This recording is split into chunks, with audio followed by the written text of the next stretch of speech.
मङ्गलं भगवान् वीरो मङ्गलं गौतमो गणे मङ्गलं कुन्दकुन्दाद्यो जैनधर्मोऽस्तु मङ्गलम्।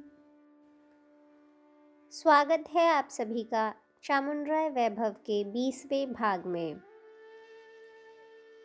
जिनालय का प्रतिष्ठा महोत्सव संपन्न होने के पश्चात जनता अपने अपने गांव लौटने लगी। कार्य बाहुल्य के निमित्त राजमल्ल राजधानी लौट गए। सभी मुनि संघ तो कुछ दिन वहीं रहने का निश्चय कर चुके थे। मुनिवृंद की सेवा करने का एक सुअवसर चामुंडैया को प्राप्त हो गया था। सभी लोगों को विदा करने के पश्चात एक दिन चामुंडैया कटवप्रगिरि पर भद्रबाहु पादुका के स्थान पर विचारमग्न होकर अकेले बैठे थे।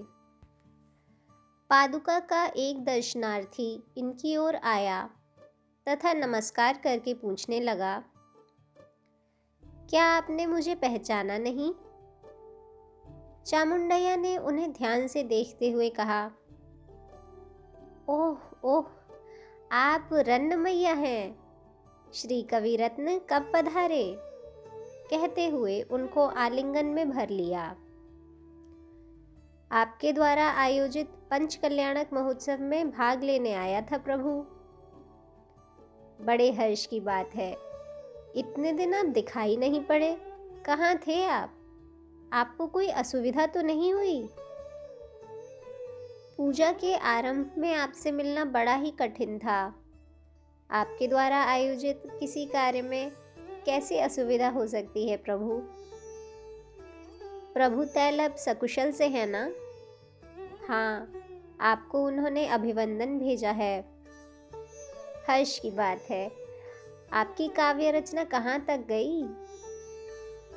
आपको भी विदित है ना, आपके आश्रय के पश्चात आपकी सहायता से ही मैं प्रभु तैलब का आस्थान कवि बन गया हूँ। इसमें मेरी क्या सहायता? वाग्देवी का भंडार ही आपके अधीन है।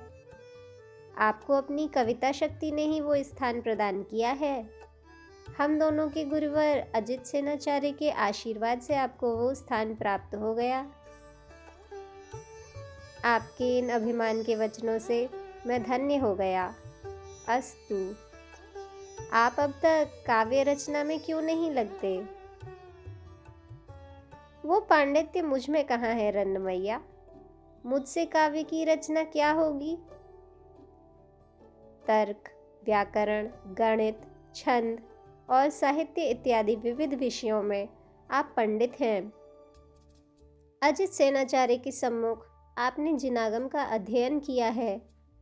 आप चाहें तो अनेक कृतियों की रचना कर सकते हैं। अवसर ही कहाँ मिलता है रन्नमैया। इतने वर्ष राजनीति में था, अब भी कभी कभी राजनीतिक समस्याएं आती रहती हैं। अब तो बाहुबली के महान विग्रह के निर्माण कार्य में लगा हूँ। अन्य कार्य के लिए समय ही नहीं मिलता है। सत्य है, प्रस्तुत जो आप कार्य कर रहे हैं वो परम श्रेष्ठ कार्य है। शताब्दियों तक सत्य, शांति, अहिंसा एवं त्याग इत्यादि महान संदेशों को प्रसारित करने वाले इस बाहुबली के विग्रह का निर्माण कार्य सत्य ही सराहनीय है।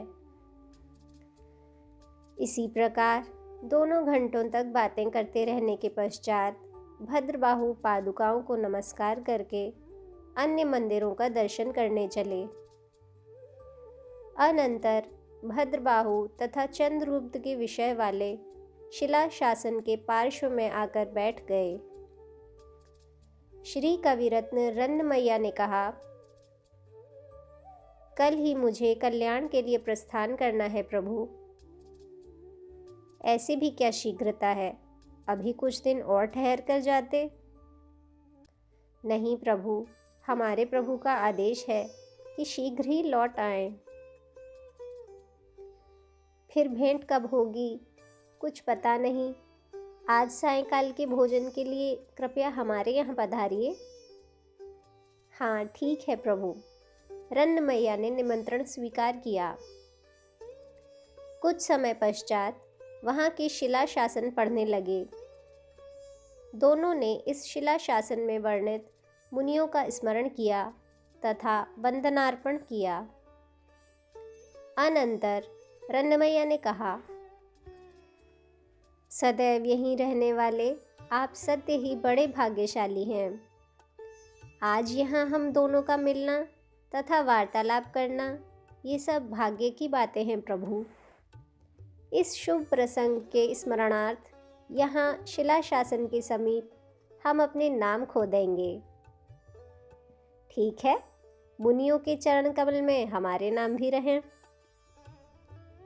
कटवप्रगिरि में सल्लेखना व्रत से देह त्याग किए हुए मुनियों का स्मरण करके रन्नमैया ने अपने को कभी आश्रय देने वाले चामुंडैया का नाम खोदा, श्री चामुंडैया।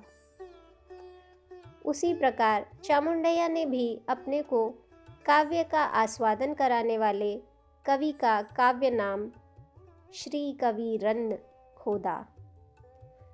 दोनों ने एक दूसरे का आलिंगन कर लिया तो दोनों के नेत्रों से आनंद बाष्प बहने लगे।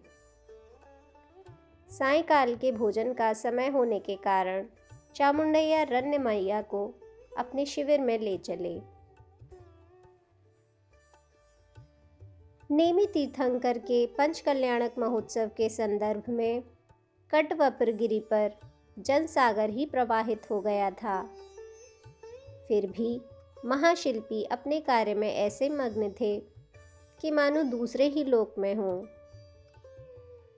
पूजा समाप्त होने के पश्चात चामुंडैया महाशिल्पी की सेवा में संपूर्ण रूप से व्यस्त हो गए। आज के लिए बस इतना ही। आगे की कहानी अगले भाग में सुनेंगे। तब तक सभी को सादर जय जिनेंद्र।